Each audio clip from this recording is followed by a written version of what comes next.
আসসালামু আলাইকুম। আজকে জেনে নেব যে সকল কারণে রোজা ভঙ্গ হয় না। তার আগে আপনি যদি আমার চ্যানেলে নতুন হয়ে থাকেন, চ্যানেলটি সাবস্ক্রাইব করে পাশে থাকুন। তো গাইস, শুরু করা যাক। প্রথম ১ নাম্বার হলো ভুল করে খাওয়া বা পান করা। দ্বিতীয় নাম্বারে অনিচ্ছায় বমি হওয়া। ৩ নাম্বারে হলে স্বপ্নদোষ হওয়া। ৪ নাম্বার হলো মিসওয়াক বা দাঁত ব্রাশ করা। ৫ নাম্বারে কুলি করা বা নাকে পানি দেওয়া। ৬ নাম্বারে চোখে কানে ওষুধ দেওয়া। ৭ নাম্বারে ইনজেকশন দেওয়া, খাদ্য নয়। ৬ নাম্বারে রক্ত পরীক্ষা করা, রক্ত বের হওয়া।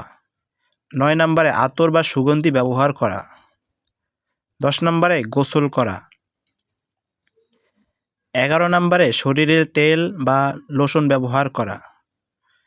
১২ নাম্বারে ঠান্ডা হওয়ার জন্য শরীরে পানি দেওয়া।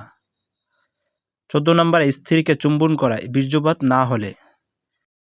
১৫ নাম্বারে ঠোঁট ভিজানোর জন্য পানি ব্যবহার করা, পানি গিলে না ফেলা। তো বন্ধুরা, আজকের বিষয়গুলো কেমন লাগলো অবশ্যই জানাবেন কমেন্ট করে, এবং অন্যান্য বন্ধুদেরকে আপনি এই ভিডিওটা শেয়ার করে জানিয়ে দেন যে কোন কোন কারণে রোজা ভঙ্গ হয় না। তো গাইস, যারা নতুন অবশ্যই চ্যানেলটি সাবস্ক্রাইব করে আমাদের পাশে থাকুন। ধন্যবাদ।